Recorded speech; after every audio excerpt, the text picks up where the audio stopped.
It's easy to root for Sam Richardson. On screen, he radiates sweetness so effortlessly that he even managed to bring an impervious sunniness to the otherwise caustic, cynical Veep. At the same time, he's versatile enough to subvert expectations by playing the dick on Ted Lasso or Promising Young Woman. Apple TV Plus's The Afterparty, in which Richardson plays the closest thing to a lead in the ensemble cast, rests on that range. His Anique is a sweetheart whose heart, as his buddy Jasper, Ben Schwartz, puts it, is made of cotton candy and gummy bears and jollies. He couldn't possibly be the killer, or could he?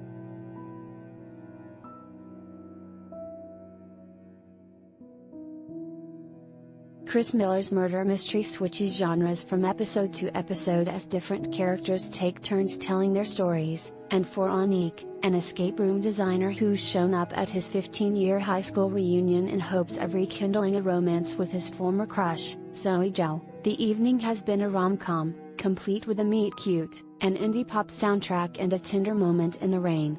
Richardson is as dorkily endearing a romantic hero as any fan of the genre could dream of, whether he's making eyes at his love interest over a bouquet of popping balloons or desperately inventing new lyrics to Kiss My Neck, My Back in a karaoke mishap.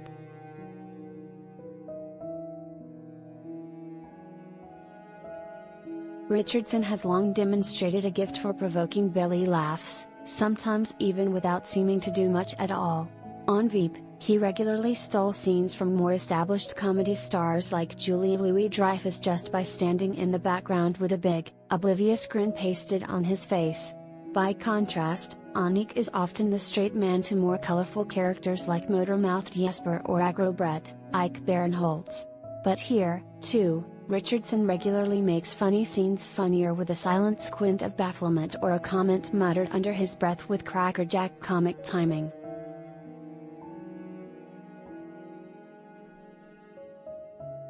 As the story goes on, Richardson's Anique gets the chance to show new layers. He's an amateur detective trying desperately to clear his own name, though the puzzle lover in him isn't above occasional flashes of excitement about getting to solve the ultimate riddle, or a high school kid genuinely devastated by a blow to his golden future. He channels impotent rage for an awkward fight scene, and hams it up for a Hamilton by way of Lonely Island musical number.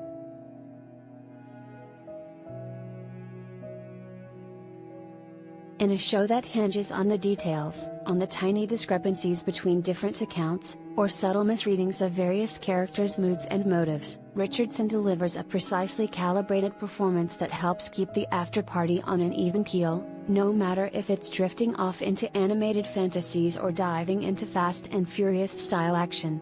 Whatever he's up to, he's never less than magnetic.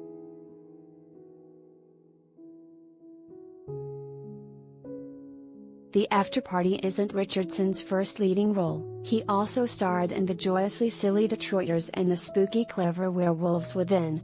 But it is a deft reminder that Richardson can do it all, that there's a reason his Afterparty creator described him in THR's own pages as his generation's Tom Hanks.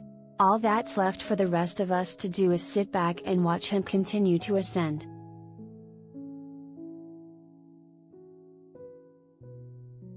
This story first appeared in a June standalone issue of The Hollywood Reporter magazine. To receive the magazine, click here to subscribe.